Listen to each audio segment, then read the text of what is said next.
but didn't convert it to that win. I'm actually looking at bot lane again. I feel like T1, like the platonic ideal of this T1 team is still if this bot is able to get a really early push and either unlock it so they can initiate swaps if they want to, or just generally unlock Kyria on the map because he can be such a menace on such a wide variety of different picks, right? As we see the Sion, Vi, and Galio banned on blue. And then the Varus is going to stay off the table for Guma. We all know why. And if they don't ban Rumble here, I think it's very easily telegraphed by T1 with that Galio ban that that's what they're going to be looking towards. I expect that Gen.G will ban it away unless Keen has something else. The Ornn for Keen has not been great. He's had a couple of really rough games on it, even going back to last year. But it looks like Gen.G still not going to be bothered, and instead targeting Faker's champion pool. That does mean that the Taliyah this time around is open. Yeah, the Taliyah is up, and then I fully expect Gen.G to potentially take that Rumble away, right? Because that is also still up in this draft for Keen. It does mean that they basically have to pick Xin Zhao here, right? So I think Rumble 100%. Xin Zhao is the big opener. Giving over both Taliyah and Xin Zhao when it's both one of Owner's best champions plus an incredible 2-2. Can't do that. Yeah, you absolutely can. Owner is, I think, the best Xin Zhao in the entire world. Giving him that just gives him license to basically do whatever he wants in the game, whenever he wants. So we'll see if we end up getting that through from Canyon, because otherwise, yeah, that could spell a really nice early rotation for T1. The question is, they know it, we know it. Xin is the pick. If they don't pick it here, Owner will pick it. Is there something that Canyon wants to counter pick with? I don't think such a thing is... Okay. Double solo lanes. We have the Rise, we have the Rumble. The short range Rise, we know how impactful the champion could be overall. We've got Rumble, one of the strongest top laners on the patch, but it means giving Owner that Xin. And you talked about it, right? The way that the platonic ideal of this T1 team is when they get going early, and such a big part of that is aggressive picks like the Lucian or aggressive junglers like the Xin Zhao. Yeah, also Lucian's something that they do not want to give over to Ruler specifically, but yeah, we have the Lucian Braum coming in. And we'll see if Gen.G do decide to round their comp off with, or their first three picks with the Xin Zhao, or if they want to. Yeah, I was looking towards the Skarner. Maybe that's also why they didn't. Canyon has been super consistent on the Skarner. Also one of the few champions that I think recently has been able to actually have early game impact on. Obviously with something like Wukong, you're not really expecting that, but he has really stepped it up in terms of early effectiveness, and it specifically with the Rumble makes for some disgusting team fights. If you look at T1, they're all short range. If you're ever in range of an Impale, you are getting toasted. Yeah, I was going to say, I'm glad you brought up the early pressure, but it's also these team fights. So many clutch Gen.G team fight moments actually have been from Canyon being able to get some insane suppresses off onto the team, and then the Rumble ult coming on top, the Rise able to join whenever. Now we see the Xin taken off the board. Makes perfect sense, and you highlight it, right? I think a lot of people look at this matchup recently, they know that Gen.G are the expected favorite, they see all the co-streamers, pretty much everyone put Gen.G at the top of the list, but we look back to the last time they played, that game one. It came down to Gen.G being clutch. It wasn't just total dominance. Game two, of course, was, but it's something that's important to remember is that players on the side of Gen.G can be clutch, and now we're seeing a lot of these picks limited. Bot lane, going to be who suffers on the side of Gen.G. Jungle, of course, going to see two bans taken away there, the Xin and the Trundle. Wonder what the Gen.G bot lane is going to go towards. Gen.G have been picking with this exact pattern now. The Nico, one of the stronger picks, of course, taken away from Duro. There's a decent amount of engage. You can still run into Braum. You just kind of have to accept it in lane. You can't do too much. But thus far, the Gen.G comp doesn't have too much hard CC outside of just that Skarner. Unless, obviously, Chovy is able to get on top of someone. The Alistar is also going to get taken off the board.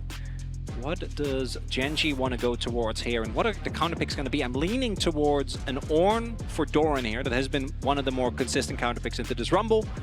And what is Owner going to go towards? I think one of the big things we have to look at with the Culling, with the Taliyah, pretty effective range advantage outside of that equalizer. Can keep these champions at arm's reach. So how did Gen.G shake that up? Skarner, one tool, but a bit telegraphed in his engages without a flash. Now, pairing it with that much more aggressive hard engage options in the Rel. But of course, into the Braum, it can be tricky. Yeah, and they're going to wait to see what T1 end up locking in before they pick Ruler and a bot lane for him to go up against this super strong Lucian. Ooh. Taking their time. And it's interesting because you mentioned how important the bot lane was for T1, and it seems like Gen.G respect that because they're consistently giving counterpick to Ruler for the second game in a row. Not something I'm really used to seeing in the context of this meta, but Mao, it looks like your dreams will be answered there, as we now have an insane wombo combo front-to-back dream from the side of T1. The Ornn and Braum together, the Jarvan to really kick things off. And this would be obviously comfort for Ruler going way back. I think this is a lot more within the current meta. As long as you get an AD carry that has a way out of a Cataclysm and out of an Ornn, that's really all you're looking for, right? Even being able to not have to deal with the culling is a big win for Ruler here. Yeah, and I think that's why they kind of wanted to wait to see the full composition, right? But Ezreal does deal with a lot of things that T1 kind of want to throw at the AD carry because he is so slippery. And he does kind of give you some pushback in that bottom lane as well. Do expect this time around to see Guma and Keria have a much better time in the 2v2.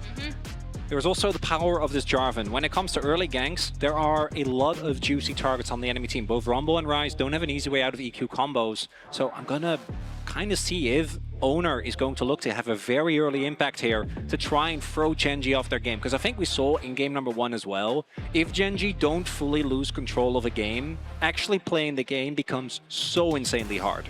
Yeah, and I'm also looking at what goes on in mid, right? Because I think Faker really excels when he is on these picks, like Talia, that really showcase what a mind he has for the game and give him the ability to affect other lanes really easily. So in watching some of Owner's early pathing, I'm super curious to see where he's going to decide to go and potentially maybe affect his lanes early. Importance of that J4, right? Can have the early impact. Level 2, level 3 ganks, not uncommon. Often a champion that's deprioritized. I'd like to see a little 3-camp gank. I'm always a fan. I'm always talking about this in LTA too, where it's like, can we please just see some early action, you know? Look, we were around in Season 3. So was Faker. He's no stranger to a 3-camp gank. It's been a long time since we've had that meta. Let's see if the level 1 has any blood for us.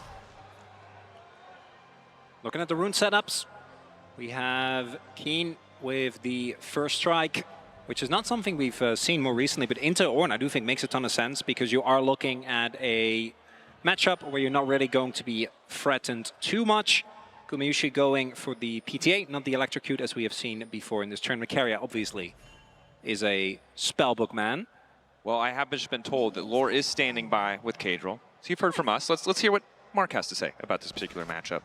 I am indeed with the Rat King here once again. Kadril, tell me about the atmosphere here at MSI. T1 versus any team is always different. How has it been so far? The crowd is crazy. The noise is insane.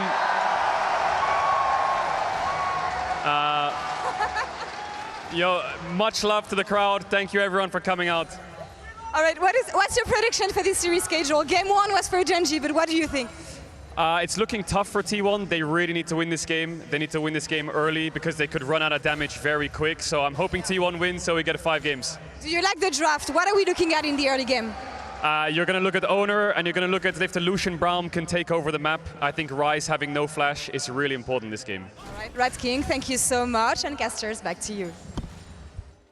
Well said, Mr. Kadril, Mr. Rat King. Thank you, Lore, as well. Of course, Flash, going to be a big deal. Still there for both respective mid laners as some phase rushers are being traded as these guys go really fast, despite not having boots. But for now, there's some trades, but no kills, no 3-camp gank yet.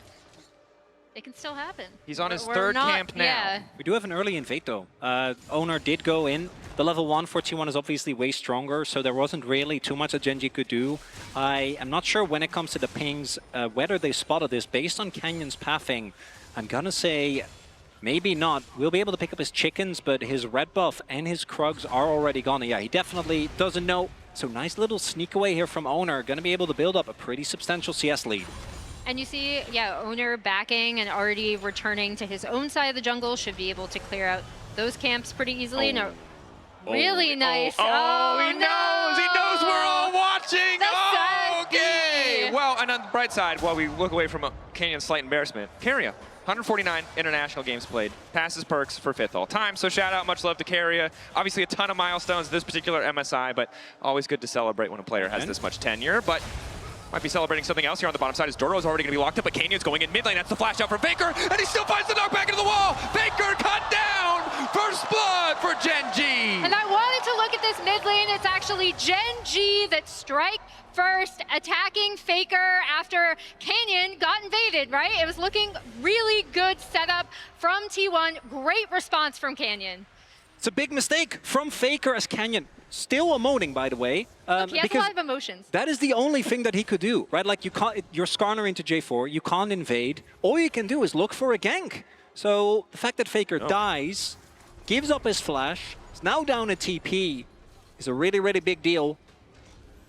And we'll see Owner as he's pathing down towards this bot side. Gen.G's lane is actually backing, so he's not going to find anything there. Should just be able to return to his own camps and clear those up. Of course, difficult situation in the early game. Heard Cadro already, but that flash being down makes things so much easier for any repeat ganks. Jarvan, of course, a lot more immediate target access. The Skarner normally a bit slower, but against a flashless champion, it can just be so easy. Ooh, looking at the bot lane though, it looks like Guma and Carry have been able to at least continuously generate that prio that we wanted to see, right? Lucian Braum picked early in the draft. Faker knows that Doro is here.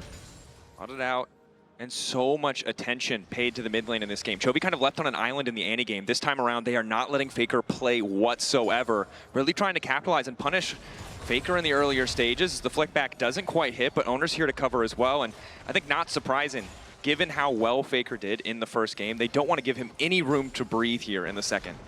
Yeah, and setting Chovy up in a good position ahead on this rise is actually also going to be great for Gen.G. Accelerates kind of one of the scaling options in their composition, as we do see Ezreal now on that bot side. And T1 again, we talked about their early Drake prio. They're getting it off that bot lane. Yep. Talked about the history of the matchup as well. You can see Chovy relatively favored, but it might not matter in the face of this fight as Chovy's going to get locked up and cut down. Guma and Faker finding the kill. Owner with the setup, and now it's Canyon in trouble. The Skarner was good early, but he hasn't been able to get anything else. Carry is still standing. Multiple members marked up. Concussive blows! Everybody's getting knocked down! Instant feat of warfare for T1, but they're not done. Doran on the top side. Bonks him with the hammer, taking his sweet time, fishing for the knock-up, but he's not going to finish the job. Ruler uses the barrier, but holds on. I'm pretty sure T1 kept that Drake damage the entire time during that fight as well. Massive value from that Braum coming out from Carrier, able to deal with anything Gen.G threw at them. That's the explosiveness of T1. Many team has fallen towards, and you can see Owner stays hidden here, but the flash flag and drag, you should know that he's in the area. Chovy doesn't really have that much damage, and then Canyon is a level 4 Skarner just amongst all these people. Not too much that he can do, and Gen.G, I think, maybe bolstered a little bit too much by that early gank. Try and go for a hard contest against this comp, and Lucian Braum popping off early. Yeah, and Keen was also, even though he does get the equalizer down, he wasn't exactly in a position to kind of come in and really start roasting people as you'd want from an early rumble. Canyon, nice sidestep.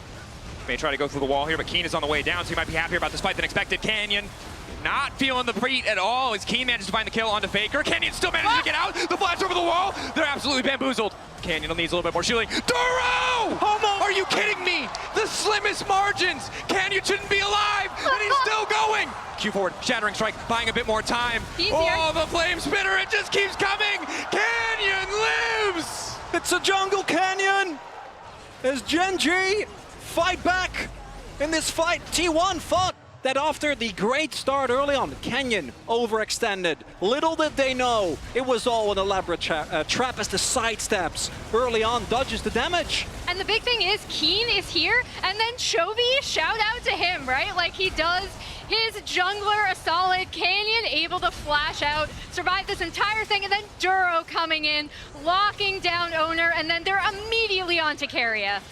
And what a bounce back. The previous fight was a disaster. They managed to hold on in that one. And one of the big criticisms levied against Gen.G, the reason why people might be skeptical. jungle and support working together, not always on point, but there, Duro showing up just in the nick of time to save his jungler, to find that extra kill, and it's Gen.G right back in the driver's seat. And right there, you see as well, Helper, excited about literally every play. Coach Kim, he's watching, he's taking notes. Good cop, bad cop, you know?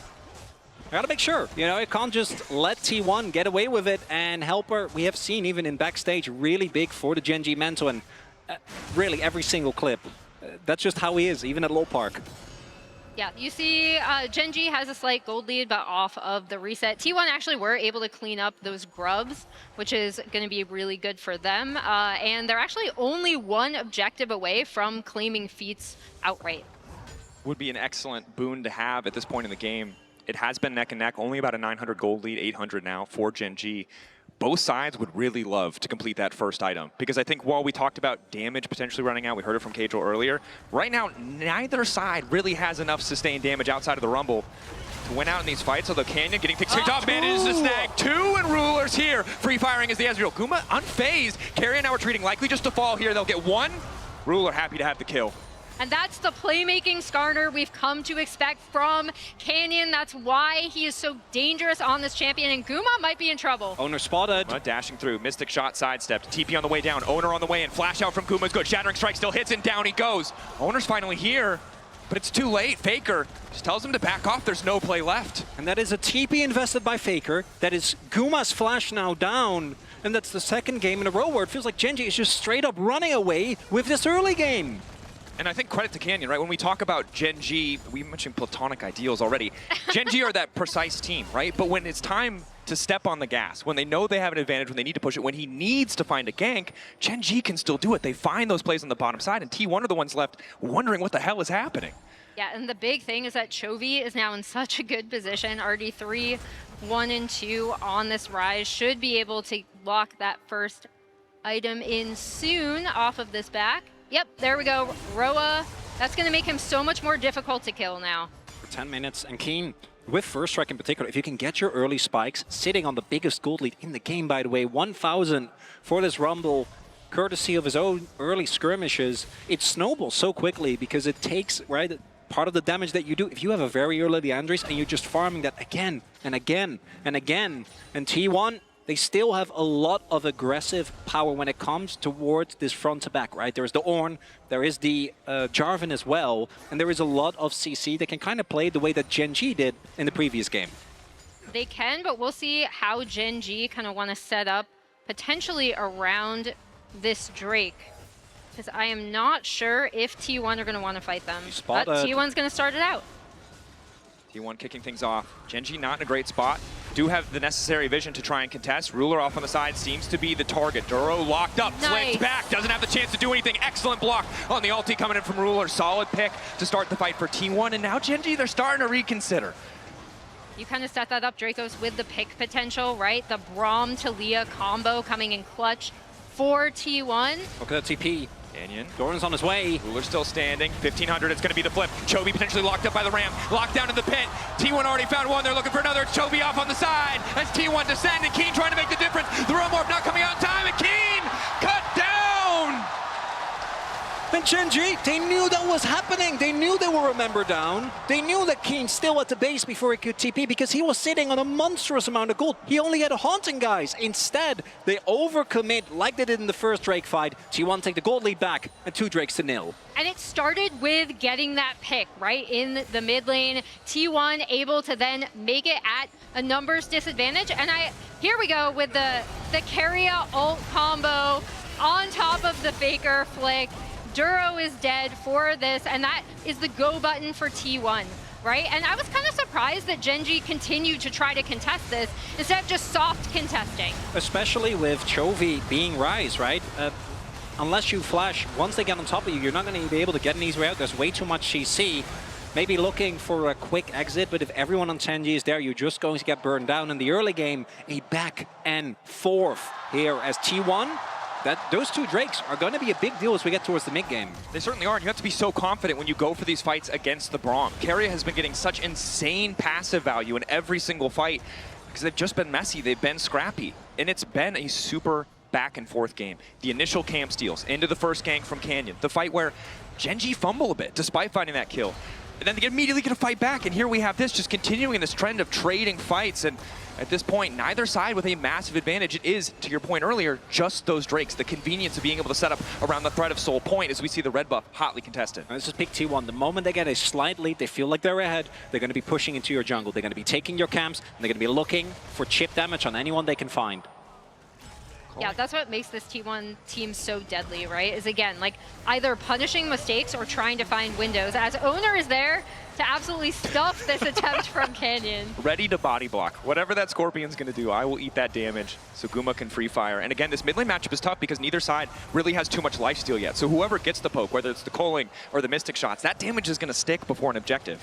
And in the side lane, Chovy is laning as just Roa with a couple of stacks rise into a Kanik Rooker Ornn. Doran is completely unfazed, and for Doran, all he really cares about, the fact that he's behind Keen, it doesn't really matter. He wants to hit his levels, and in experience, isn't even behind, actually slightly ahead. Want to get to the level 13, 14 breakpoint where you can start giving out the items to the rest of your team. And you can already see T1 rotating up, Faker using the TP on this top side, and Keria coming over to maybe look for something onto that Rumble as Guma chases out Duro, and this should be a nice setup directly before Herald. Control over the top side going to T1 is big. Keen, no TP of his own. Chovy does have TP, hence being forced to lane in that bot side matchup where maybe he's not going to do too much damage. And T1 choking the vision out. They don't want to give Gen.G that easy access into the pit. Yeah, they'll be backing, and reset should be in time just after this Herald spawns. They should be able to get into position, but again, they have to force Gen.G to respond to the push in mid, respond to the push in bot, right? This is such good setup from T1, and yeah, they're already on it pretty much at spawn. Gen.G, though, still have the power of a very fed Rumble with the first strike and the Canyon on the Skarner, right? So the only thing I think T1 need to avoid at all costs is just walking into a big multi-man engage from Duro and from Canyon. That could be enough to turn the fight as the TP comes in. TP from Gen.G, immediate response coming in from Doran. Chovy now trying to run more out. He wants nothing to do with that fight. Lockup goes there onto Duro. Faker looking to follow. Goes over the wall, but he's all on his lonesome on this side. Doran quick to follow up as well. Colin coming out. Guma knocking him down. Canyon needs to get out. He'll find the retreat, but it's T1 who are first on pulling the trigger. T1 finding the angle of attack. Chovy, Ruler still standing. Double threats. Canyon there to potentially steal, but it looks like the objective is already gone. Down goes the Herald. Retreat out from Duro. 4 members standing on the side of Gen.G, but T1 looking to run him down. Ruler caught. Knockup now connecting. Doran running out of health. The turn back coming in. Canyon, damn clutch. Chovy needs the damage to finish the job, though, and he doesn't have it. Charging through is the Herald into the mid lane, and T1 get the fight. And Gen.G didn't have the damage there, even though they were able to get off a beautiful CC combination from Duro and Canyon. T1 clean up the fight, they get the Herald, and they get mid-tier 1. It's a target selection here. Coming into the fight, we talked about what can Keen do, and guess what? In this fight, basically nothing. Thanks to the engage from Doran with the flash ult into knockup, saves that fight. If Keen gets even a little bit of damage from the equalizer, if you look at how close that fight ended up being, could have been the turning point. He is so insanely strong, but instead what happens is he gets blown up, and then even though the Gen.G frontline does a good job of layering the CC, softening up the targets, softening up for who? And for what? Because they don't have the damage to cut through these health bars. And we talked about heroic ultis from Canyon, and this was one of them, but they're not at the point in the game where Chovy can bear that damage burden alone. Ruler can't hit the right targets, right? The Braum, the front line, so difficult to get through. And Gen.G biting off more than they can chew. We'll see if they make the same mistake twice. Again, Keen, the player you need to keep your eyes on. He was the one who was picked off. He's the one with the gold advantage and the power to change the fight. T1 know it as well. No reason to risk, but it is Soul Point. Faker poking, prodding on the side, contesting a bit of vision, making sure Gen.G feel threatened. But T1 not hesitating to risk the flip. Faker wall. Canyon, they don't see him. Faker wall to zone off. Equalizer to start things off, keeping them in the fight. Canyon going over, but who's going to get it in the end? Eyes on the Drake, but Faker laying down so much damage to the Drake might not even matter. Guma continuing to free fire. Uncontested his door, just barely makes it out. No, he will get cut down. Canyon finds a good ulti, but Chovy zoned from the fight. The Rise doesn't have the range, but T1 sure as hell have the damage. Another fight in their favor. Canyon still in the area. Might look for a possible steal, desperation play from the Skarner. He's not seen. 2.5k. Getting lower. Not spotted. Doesn't know. Doesn't know. Goes in, goes right back out. But now the chase. Hex gate. T1 want a little bit more. Canyon running. Flick back, flashed away. Oh, they get the flash as well, and that makes it that much more devastating.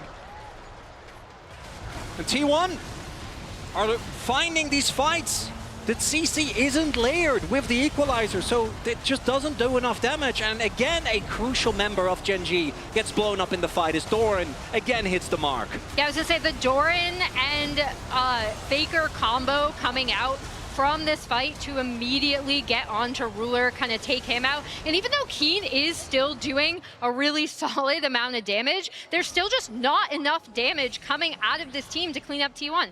And that's Soul Point. That is 26 kill in 18 minutes. I was really excited to just have a nice chat with you guys. Nope. You know, our LCK games, sometimes we have the opportunity for that. Not today, not today. Not today, not in this game. Not with T1 in control of the tempo. Definitely not. And one thing that I will say, Oh.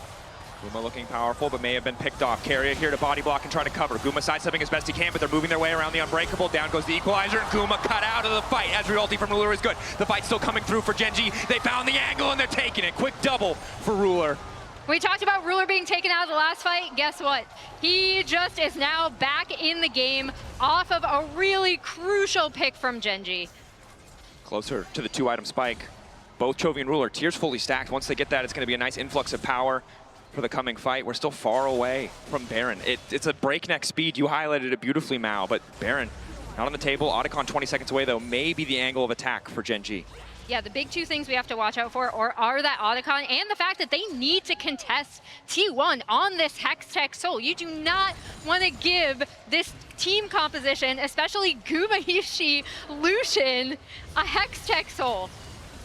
As stroke of irony, as it's Guma that kind of gets caught in a spot where Ruler often has been found. Really good immediate collapse, and you see T1 try and maybe salvage the fight, but the moment that Doran also gets slammed into the wall, decide the better of it is Ruler knows that they are not out of this game yet as Otacon has been started up. Doran trying to get in, ready to blow the horn if he has to. Owner, it's so hard to deny him access to the pit. Doran getting chunked out, still 5K, they can't really afford. Instead, the turning. Gen.G collapsing on the flanker of Doran, but here comes Faker laying down the wall. All D leverage. Only one member going to get knocked up. They want to burn through Chovy. 4K on the objective. They're not going to be able to finish it, but now the fight breaking out. Carrier trying to find the angle. Gumayushi throwing down the calling, and all of Gen.G is starting to fall. Chovy and Keen on the run. They can burn whoever they want, but it's not enough to take the fight. Doran unfazed. Carrier stepping up. Faker to follow through and bring it home. 7K on the Otacon, but it belongs to T1. The T1 not going to let a single pick stop them from doing what they love, which is fist fighting to the death. As the crowd goes crazy, Otacon goes the way of T1, and the odds of this series going to 1-1 are looking good right now. And the crowd deafening, there's no way, there's no amount of white noise in the world that can stop Gen.G from hearing it. The 6th man for this T1 lineup. And again, the perfect world for Keen. You can see it. The 2K individual gold lead, but without him in a fight, it is a 6K relative deficit for Gen.G, and that's devastating. It's devastating, and I actually thought Faker, being able to separate with the wall was kind of the setup for that fight, right? Because Gen.G were kind of stymied and kind of caught with like, okay, where do we go? Who do we want to jump onto? And now T1 in very solid control of this game. And what happened there as well is that they tried to look for Doran, but I think he took a path, and you could see Canyon going towards upper part of the brush, expecting Doran to walk back to his team, but he just walked down instead, and that means they couldn't get the pick onto Doran, which means that Canyon was overextended. And I think Gen.G with a desperation play there, and now again, the gold lead already rough, but T1 have 3 Drakes, and you cannot again. Of all Drakes, I think Hextech Soul is the most unplayable. There's just no way you get to play the game from any point onwards because the slow is so debilitating. They also have the ornaments, and the one lead that Gen.G had, the flowers, now mitigated as well. Definitely are. The big thing, not a 3rd completed item here for Guma or Faker yet, but they're on the way. So a brief window, or at least in terms of completed items, Gen.G are close. But this fight is going to be incredibly difficult. You can see they don't have control over mid. The range of the Ezreal, the ulti, not enough to give them that mid lane push in the face of Guma, who has that extra PF sword, that extra pickaxe. And you see how T1 have done such a good job, right? We have this, we have the Ornn already TPing bot, and they've already pushed into this bot side jungle. It's a perfect setup to really put Gen.G in an advantageous position where they have to check into Fod. Again, it has to be a one-more combo. It has to be a combination of Canyon and Keen Maybe Duro finding multi-man ultimates if Gen.G want to salvage his fight. Ulti from Ruler only connecting onto Carry. Off on the side, it's Keen! Caught off once again! He buys an extra second, but it just does not matter. Down goes the Rumble, the equalizer decent, but the follow-up is just not there. Carry a body blocking, keeping Chovy out of the fight single-handedly. He's going to be able to realm warp to safety, but Canyon with the pullback. Can it be the face that turns? Faker stunned, not able to find the follow-up, but the flick back into Chovy, it's good! T1! Find the angles, find the fight, find the pick, and just keep the ball rolling. Gen.G shell-shocked as T1 break into the mid lane. It's a layered engage from T1. 1 into 2 into 3. Doran followed up by Faker, followed up by Owner, followed up by Carrier. And T1 gonna get Hextech Soul and stamp out the remaining hopes, I think, of Gen.G in this game too. Yeah, they're in such a good position. And that was such a beautiful Drake setup. Gen.G had no choice but to contest, especially after what I thought could have been a very early wall from Faker, and a bit costly, ended up corralling Gen.G into a point where immediately T1 is going to jump onto Keen as he comes around here. He is taken out of the fight so early, and that's crucial because he's still so much of Gen.G's damage. And while this is the priceless moment of the game, the cost for Gen.G making that misstep for Keen, again, getting caught out, is Hextech. The soul you never want to see on the opposing side, and we know what happens when you fall behind this Braum composition. It's so easy for them to clean up these kills. There's nowhere for Gen.G to go once they start to lose a fight. And we often talk about the lane when it comes to the Ornn into the Rumble, right? Because you're able, as Doran with a smile on his face, I'd love to see it, as a double kill is happening. Guys, the Hextech Soul's gone. I don't think that Gen.G really gets to do a whole lot, but what I want to highlight, it's also, in these fights, Keen needs to be on top of people. He doesn't really have a choice, right? He needs to do damage, he needs to actually get value from his kid. But the moment you get even remotely close, you are an immobile carry. Ornn can just, with any of his CC, any of his knockup, especially with the follow-up that's there, between Braum passive, between Talia flick, between Owner following up, it's so easy to just find a target, an immobile carry on Gen.G, and blow them up. Definitely is, and the range advantage right now for T1 just makes it so difficult for them to play out. You can see a world where Chovy's a little bit further ahead and you can just walk through that front line, obliterate those tanky members, but just now getting that bit of magic penetration. Only level 14 to the 15 of Faker, despite having the Roa, a difficult position to find themselves in. Faker, again, the member that we looked at in terms of individual performance, who had a lackluster playoffs, a lot of deficits, even if he still had some clutch moments. But in this game, he has been a monster. 5, 2, and 18. 23 out of 24 kills for this Talia mid lane. Yeah, and this is the exact pick I love to see him on, right? Like, he has such an incredible mind for the game. I love seeing him on things like the Talia, where he's able to get into fights very easily, where you can see his control. And now you can see T1 kind of doing a very similar thing to their Drake setup, right? Like, they pushed out this bot wave with the Ornn. They're now immediately on to the Baron. They have great vision setup. TP from Doran is coming in, but the Baron is going down. Meantime, Doran buying a bit more space. They're not in a position to contest. They can't even get Doran as well. Now the Horn has been blown, and it might be Keen who's been caught out. Doran trying to find the disengagement. In the meantime, it's Keen getting cut down where he stands. Does not have time to go golden. It does not matter as Faker's on a rampage. And T1 are out for blood. Doran is but the jester. He's distracting them, TPing in their midst as Gen.G see the objective taken by T1. And now what surely will be the final push of this game too. T1 pushing through, tearing Gen.G apart in these fights. Gen.G had that first kill, but kept giving these angles back to T1. Owner getting aggressive onto Chovy. Chovy no way out, Carrier ready to follow up. He has to go back under the tier 3 tower. Good sidestep keeps him standing. T1 maybe forced back for a moment, but as you highlight, Emily, Faker is here. And the Hextech Soul, that poke only continuing to add up. Ruler trying to get some push, but Carrier ready. Uses the Unbreakable. Gen.G. Oh. The damage. It's T1. Lock up there. Flick back onto Canyon. Manages to find a few members, but again, Gen.G running, sent packing. Gen.G, when they had the lead, they choked T1 out, but T1 backbreakers in this game as Guma finds the double, looking for a few more kills, looking to tie up the series. Gen.G, whatever dominance they had domestically, it's a different story on the international stage. T1 won't go quietly, and Gen.G sent packing here in game 2. I love the way we saw how both of these teams choke out their opponents as we see T1 cleaning up the Nexus. slow things down. They're like, we're gonna force you to come to us. You're gonna have to make terrible decisions. T1 are like, you have to make terrible decisions and we are going to punch you in the face.